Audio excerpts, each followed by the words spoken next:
Sister Josie. Sister Josie, matagal na rin, hindi ko nakikita eh. Hindi ang makalis eh, walang mag-alaga. Kumusta yung nyo, dinadialysis kayo?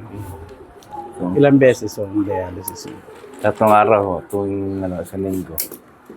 Ako, ilang beses. So, paano pag dinadialysis? Tinutusukan yung karayon? Tapos diyan pinapadaan yung dugo. Yung dugo. Tinatanggal pa yung dugo nyo ulit. Tapos, Binabalik. na ba? Ay, binabalik, nililinis lang. Naikot lang. Ano pinanlilinis? Yung Machine? Hmm.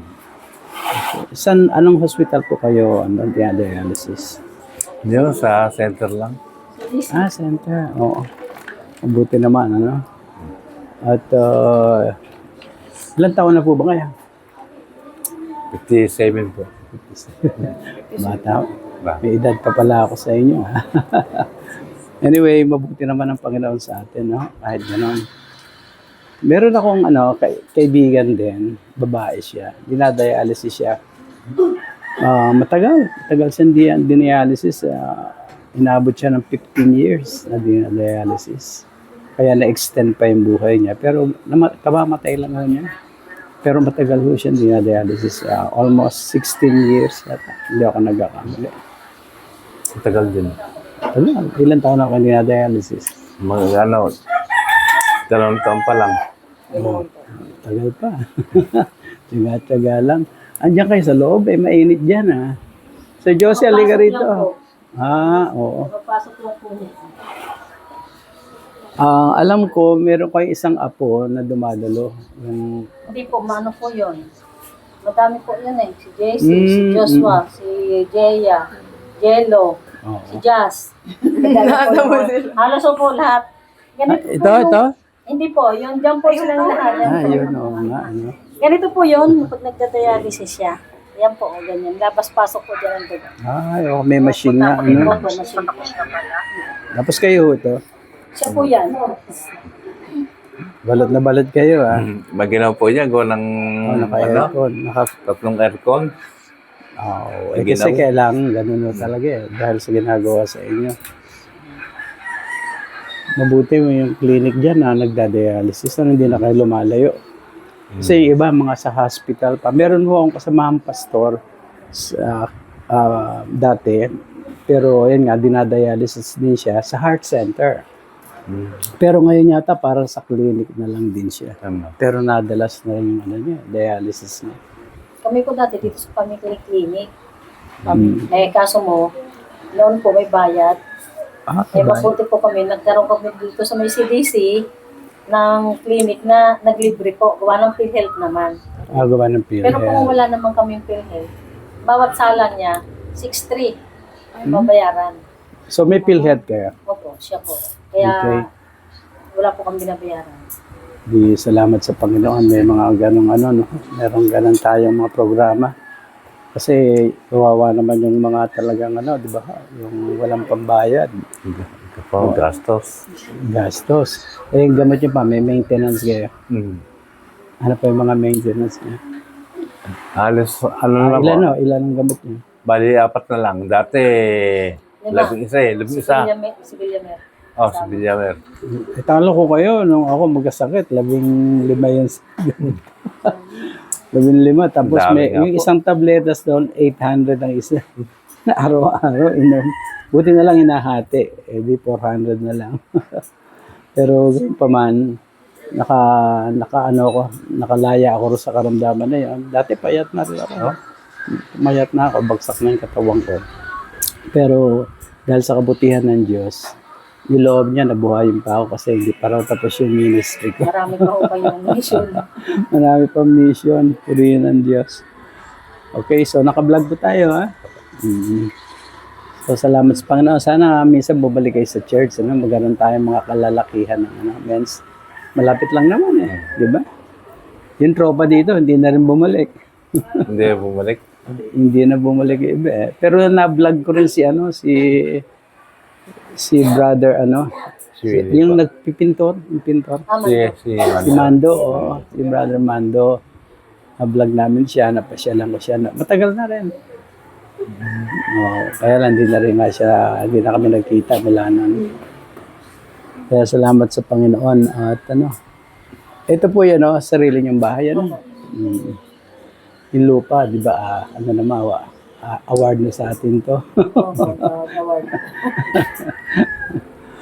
Sige, praise the Lord. At,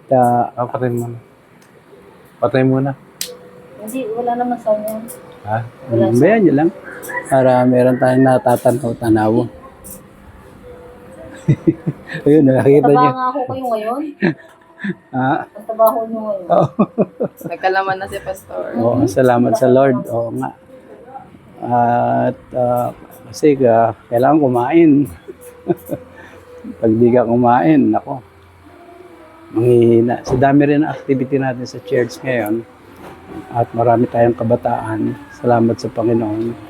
Kaya inaalagaan natin sila isa-isa, ginagabayan para maging maayos din ang Sa akin kanilang po, buhay. nahirapan na malakad. Nahihirapan na po. Na-attend siya dati kasi dyan natin siya kasama nila kay Mendo, si Willie. Mga tropa. Oo nga po. Ngayon ay wala din nata nag-attend. Sige, kung sakal loobin, sana makasilip man lang kayo kahit minsan lang. Para mahalaga rin doon yung sumasamba sa Lord. Kasi prepare niya po talaga yung ganyang mga gawain kasi pagdating natin sa Panginoon, ganun din, sasamba rin tayo sa Kanya. May pagsamba pa rin sa langit eh. Sabi ko sa kanya, minsan dumali kami. Ngayon noon kasi hinang-hinayan. Okay. Hindi na ho yan nakakalakad mga tapos yung pag-uupo niya, kailang alalay, pagtatayo. Oo nga. Ngayon ho, kahit paano, awa ng Diyos. Dati ang dami niyang bodyguard eh. Yan, lalaki. Nawala na. Sige, meron kaming pasalubong sa inyo. Halika rito, lapit mo kay brother. Ayan. Meron ng itlog yan, may mga asukal, kape, gano'n. Tsaka mga konting mga dilata. Meron may corned beef dito. Maraming pong salamat. Oo. Salamat po. At ginagawa natin talaga to kasi nagbablog naman tayo para meron tayong konting love gift na naibibigay sa ating kapatid. Kaya sige at pag-pray namin kayo dito ka sa kabila. Sino pwesto rito isa? Minadliga dito. Sige, lehan sa atin si Brother Ruel po. Ruel, si Brother Ruel. Panalangin natin siya. Mahabaging Panginoon, kami po'y dumadalangin. Salamat po sa pagkakataon na ito. Kami nagkita ni Brother Ruel. Salamat sa fellowship na ito, Panginoon.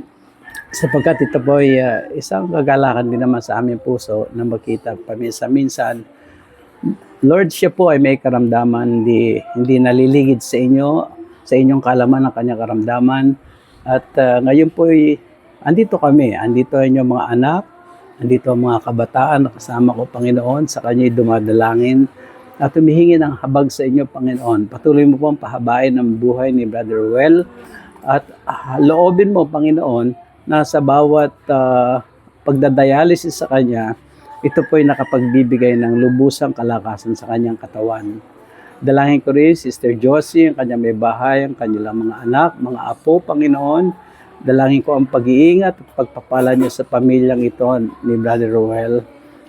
At lahat ng pangangailangan nila, sinabi mo, whatever you ask in my name, it shall be given unto you. Kaya Panginoon, supply mo po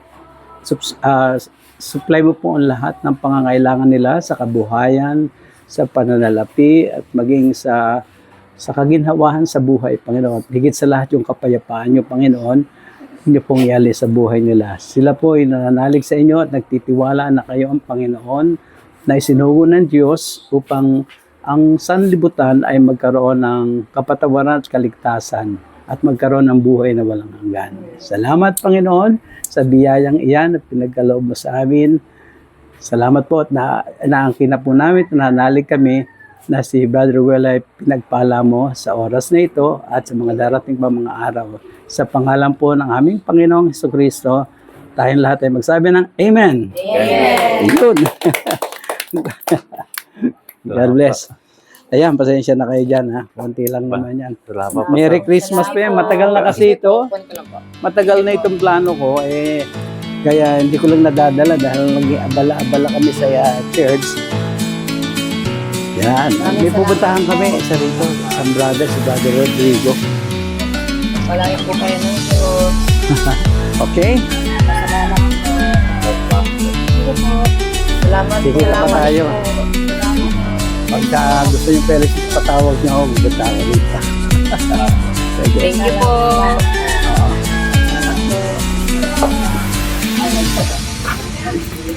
Hi guys! So, ayun, kami ulit.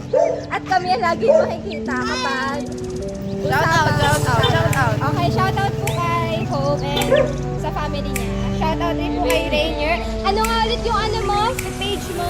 Boss Ray. Boss Ray. Hindi naman software. Basta yun po, nasa baba po pala yung Contacts. contact namin. Ayan po, so patuloy tayong magpasalamat sa ating Panginoon at ibalik sa Kanya ang mga blessings sa pamamagitan ng pagbibigay sa ating mga kapwa church. Check up